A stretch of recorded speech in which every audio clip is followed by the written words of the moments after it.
వీళ్ళు ఎలాంటి వాళ్ళు మీరు రక్షించాలి. ఎందుకంటే నాగబాబు మాట అన్నాడు, ఇండియన్ క్రికెట్ టీం ఎలాగో మా జనసేన కూడా అలాగే.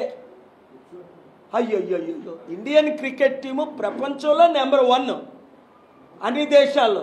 ఇంగ్లాండ్ని ఓడించి, ఆస్ట్రేలియాను ఓడించి, శ్రీలంకను ఓడించి, జింబాబ్వేను ఓడించి, పాకిస్తాన్ను ఓడించిన టీము మీ జనసేన ఎవరు? ఇండియాలో నెంబర్ 1 పార్టీ బీజేపీ, రాష్ట్రంలో నెంబర్ 1 పార్టీ టీడీపీతో కలిసి 1-2% ఓట్ బ్యాంక్ని ఈవీఎంల ద్వారా వాళ్ళ ఓట్లతో గెలిచారు. మీరు ఇండియన్ క్రికెట్ ఇంకా నయం.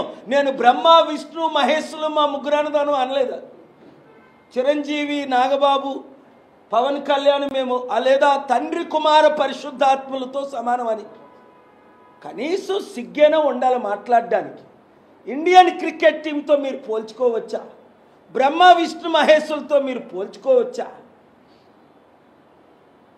ఇలాగుంది రాష్ట్రం.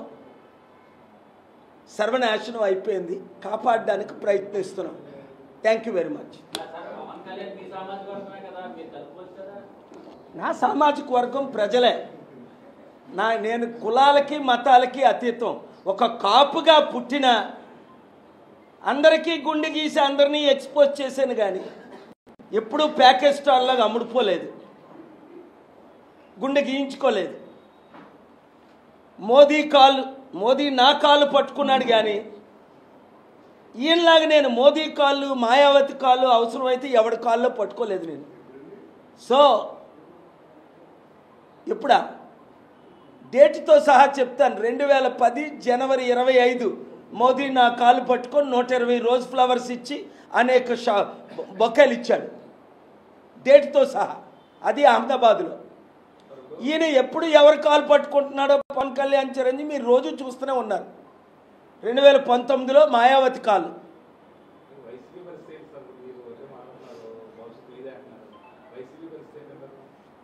ఇప్పుడు వారు పోరాటం చేయలేకపోతున్నారు. వైసీపీ వాళ్ళు పాపం డౌన్ అయిపోయి ఉన్నారు.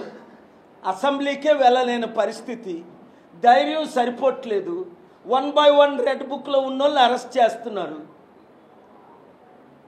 మరి ఎవరో ఒకరు అపోజిషన్ ఉండాలి కదా మోదీకి, చంద్రబాబుకి, పవన్ కళ్యాణ్కి, కేసీఆర్కి, రేవంత్ రెడ్డికి. తత్మా చిన్న వాళ్ళందరూ ఇప్పుడు చిన్న చిన్న పార్టీలన్నీ క్లోజ్ అయిపోయాయి కదా.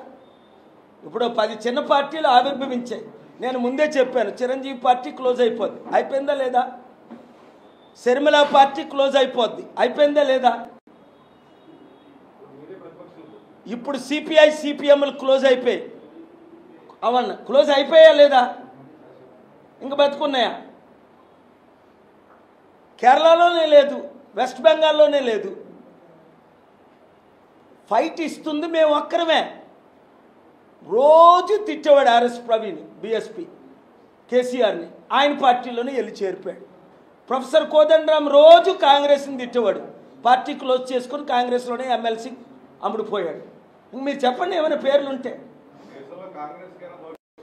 ఇంకా ఏమి మిగిలింది? లీడ్ చేసింది ఓన్లీ బీజేపీ. అందరినీ మింగేస్తుంది. బీజేపీని ఎదుర్కోవడానికి, మోదీని ఎదుర్కోవడానికి అంత సత్తా ఉన్న కేజ్రీవాల్నే మింగేశారు, నితీష్ కుమార్నే మింగేశారు, చంద్రబాబునే మింగేశారు. నన్ను మిగడానికి వాళ్ళకి సరిపోదు. ఎందుకంటే నేను ప్రపంచాన్ని కాంకర్ చేసి వచ్చాను.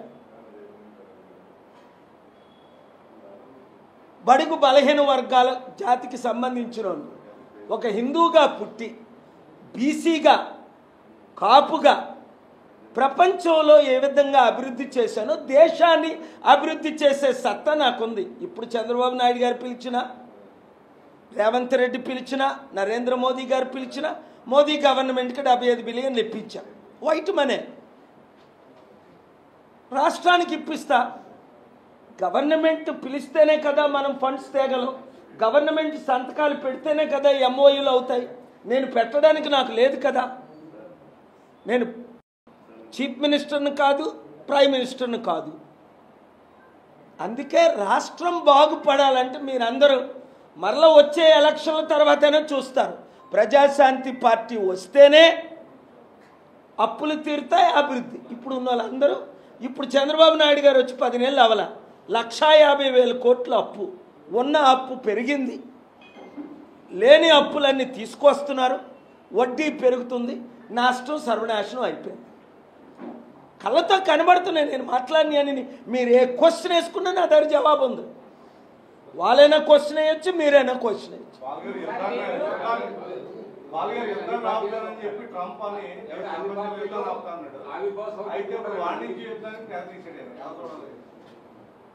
ప్రతి పొలిటికల్ లీడరు ఈక్వల్.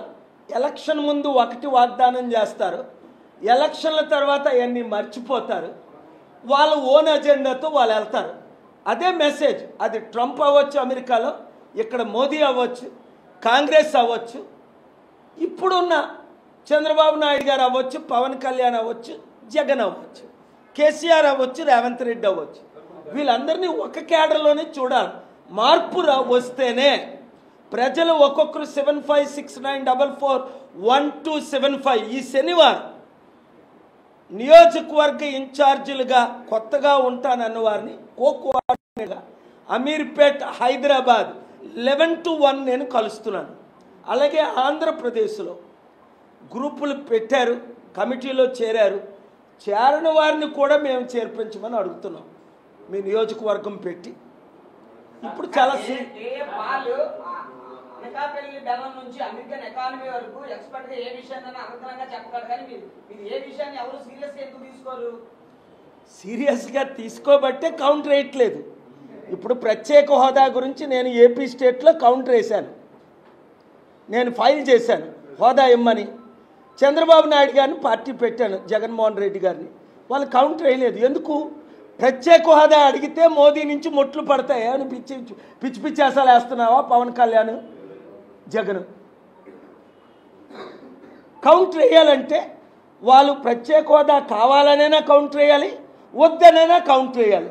సైలెంట్గా ఉన్నారంటే అర్థమేంటి? వద్దంటే ప్రజలు తిడతారు, నేను తిడతాను. కావాలంటే మోదీ తిడతారు. మధ్యస్థంలో ఉన్నారు, తటస్థంలో. క్లియర్గా అర్థమైంది కదా? Thank you. లేదే, యేసు ప్రభు తప్ప వేరొక దిక్కే లేదు, వేరొక రక్షకుడే లేడని రోజు చెప్తున్నాను ప్రతి ఛానల్లో, ప్రతి అవకాశం, ప్రతి టీవీలో కోట్ల మందికి. అందుకనే యేసు ప్రభు నన్ను పంపించాడు. హిందూ ముస్లిం క్రిస్టియన్ మధ్య గొడవ పెట్టడానికి కూటమి ఉంది, నేను శాంతిని తీసుకురావడానికి వచ్చాను.